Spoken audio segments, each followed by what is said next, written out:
تبارك الذي جعل في السماء بروجا وجعل فيها سراجا وقمرا منيرا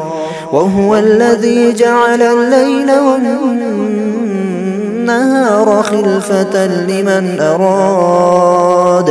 خلفة لمن أراد أن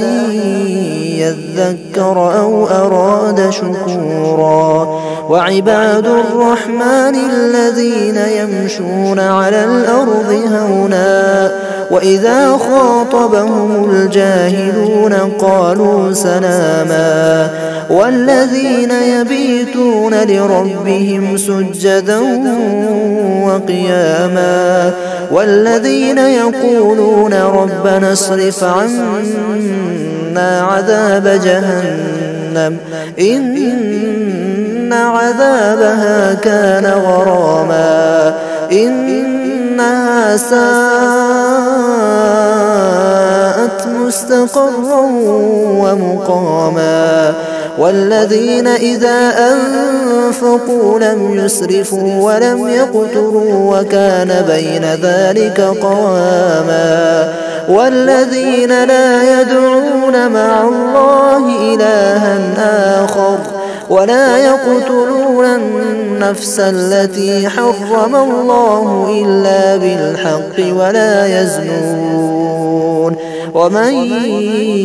يفعل ذلك يلقى أثاما يضاعف له العذاب يوم القيامة ويخلد فيه مهانا إلا من تاب وآمن وعمل عملا صالحا فأولئك يبدل الله سيئاتهم حسنات وكان الله غفورا رحيما ومن تاب وعمل صالحا فإنه يتوب إلى الله متابا والذين لا يشهدون الزور وإذا مروا باللغو مروا كراما والذين إذا ذكروا بآيات ربهم لم يخروا عليها صما وعميانا والذين يقولون ربنا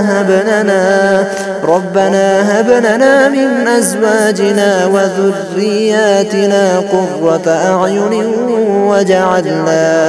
وجعلنا للمتقين إماما أولئك يجزون الغرفة بما صبروا ويلقون فيها تحية وسلاما خالدين فيها حسنت مستقرا ومقاما قل ما يعبأ بكم ربي لولا دعاؤكم فقد كذبتم فسوف يكون لزاما.